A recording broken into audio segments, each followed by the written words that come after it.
Today's notes are on the relationship between the graph of f and the graph of f prime. So far in this course we have already talked about how to take the equation of a function f and find its derivative f prime, but we haven't done much talking about how to look at the graph of a function f and find the graph of its derivative f prime and completely bypassing the equations. So that's what I want to focus on today. I will have in the comment section of this video a link to this worksheet so that if you want to follow along you can download it and take a look at it as you work. So what we have here are 5 functions in the A through E column. You can only see 3 on the screen, and then 5 derivative graphs, and we're going to find a way to match these two up.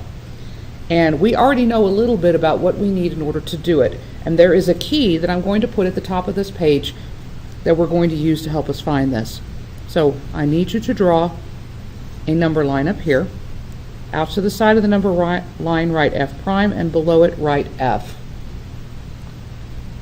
This number line is very helpful in determining the relationship not only between the graph of f and the graph of f prime, it's also helpful in going the other way, which will be the topic of the next video. In the middle of the number line, please put a letter C, that is a random x value that we're going to be talking about. And what we look at when we're dealing with f is where f is either increasing, which is denoted by an arrow going from left to right upwards, or decreasing, which is denoted by an arrow going downwards, left to right. If a graph is increasing, like this line, its slope will always be positive. So the derivative, or the slope, will be positive. If a graph is decreasing like this line, its slope will be negative. And so we put a negative next to the f prime. In some cases, this C value changing from positive to negative will either be equal to 0 or it will be a does not exist situation where the graph breaks. So what we're going to do is look at the f graphs and see where they are increasing and decreasing, and then look for the f prime graph that follows the same pattern with being positive or being negative. Now, you may not know what to look for when you're looking at a derivative graph when I'm talking about a graph being positive or a graph being negative. A positive graph is a graph that has positive y values. So when you look at the picture, you are looking for points that are above the x-axis. So anytime you get a positive, you're looking above the x-axis. Anytime you get a negative, you're looking below the x-axis. Below the x-axis. So what we're going to do is we're going to analyze each one of these graphs and then figure out which of the graphs in the other column have the characteristics that match for the f graph. So let's start with the first one. What we're going to do is we're going to draw a number line for the first graph. We're going to put an f prime and an f on it. Now we're going to read what we see in the picture based on whether this graph f is either increasing or decreasing. So this graph f starts out moving upwards, so it is increasing until I get to the x-coordinate of 0, and then at 0 it doesn't have a slope of 0, it doesn't have a slope at all, so this is really a DNE right here. It does not exist at 0. And then after 0 the graph is still increasing, so we put another right arrow like so. Using the key at the top of the page, if f is increasing, then f prime is positive.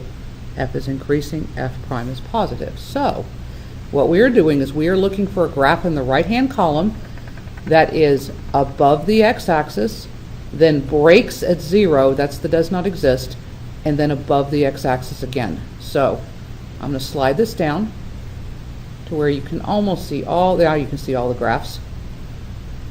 Which one does it look like it's going to be? It's above the x-axis, then it breaks at 0, and above the x-axis. It happens to be graph number 4. So I'm going to come over here and write a number 4 out to the side. The graph is above the x-axis, it breaks at 0, and it's above the x-axis. I don't care whether this graph is increasing or decreasing right now. I just care whether it is above or below the x-axis.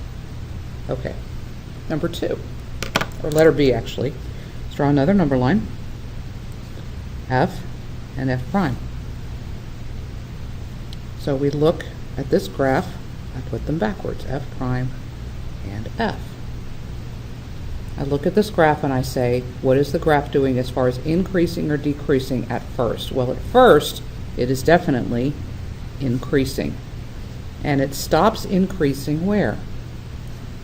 You might think it stops increasing at 2, but that's not what we're looking for. The values that go on the number line are x coordinates.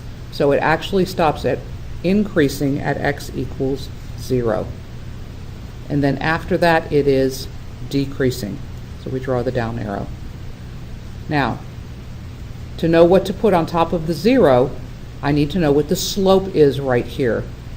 The slope is whatever the slope of the tangent line would be, and in this case, it is 0. So I'll put a 0 right there. Okay, now up here, transfer the signs. If it's increasing, the graph is of f prime is positive. If f is decreasing, the graph of f prime is negative. All right, so now I'm looking in the right-hand column for a graph that is above the x-axis, then goes through the point 0, 0. That's what this means. And then it's below the x-axis. So, looking at the graphs, above the x-axis, then goes through 0, 0, and then is below the x-axis, and it happens to be the one above the x-axis, goes through 0, 0, and below the x-axis, and that happens to be graph I. Okay. Letter C.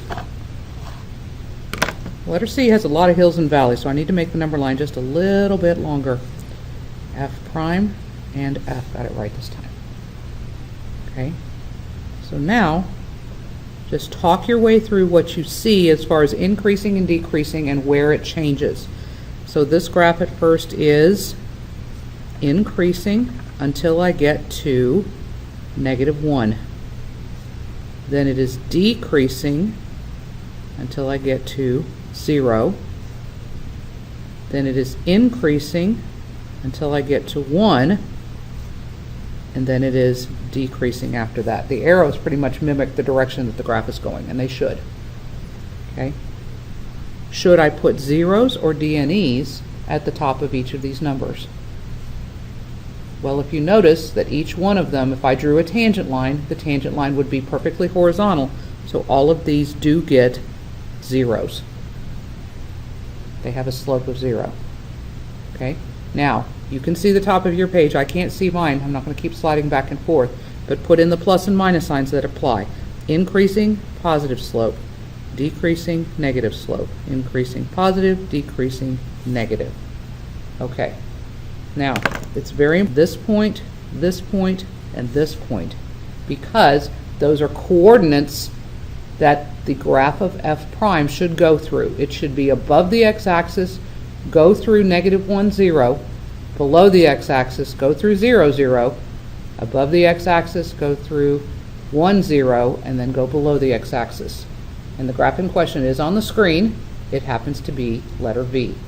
Above the x-axis, goes through -1, 0, below the x-axis till I get to 0, then it goes through 0, 0, above the x-axis until I get to 1, and it goes through 1, 0, then it's below the x-axis again. So this graph is V. All right. Letters D and E are a little bit interesting. F prime and F, and I'm going to actually do them together, because they have some very common characteristics, okay? This graph, is it increasing or decreasing? This graph right here is constantly decreasing. So there is no change. I just put one big downward arrow for the graph. And since this one is decreasing, its derivative will be negative. Now look at E. What is E doing?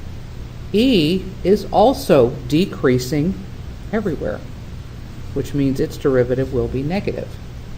Okay?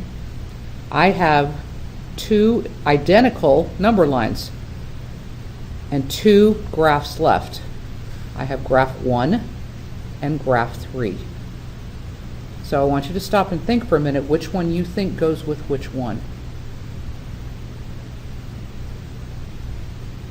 Okay, I will tell you that letter D goes with graph 1 because the slope of this graph is constant. The slope is the same at every point down the graph.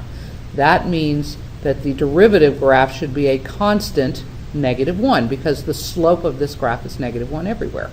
So that is why letter D matches up with number 1. So it gets the I, or the letter I. And then graph E matches up with letters, or I.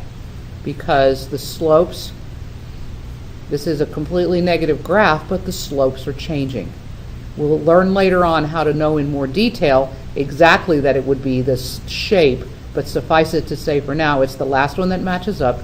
It is a graph that is totally negative, totally below the x-axis, and it has changing values for the slope.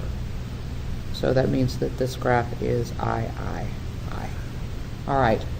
I hope this helps you understand the relationship between the graph of f and the graph of f prime, and it's all boils down to this graphic right here. If f is increasing, then f prime will be above the x-axis. If f is decreasing, then f prime will be below the x-axis. Thanks for watching.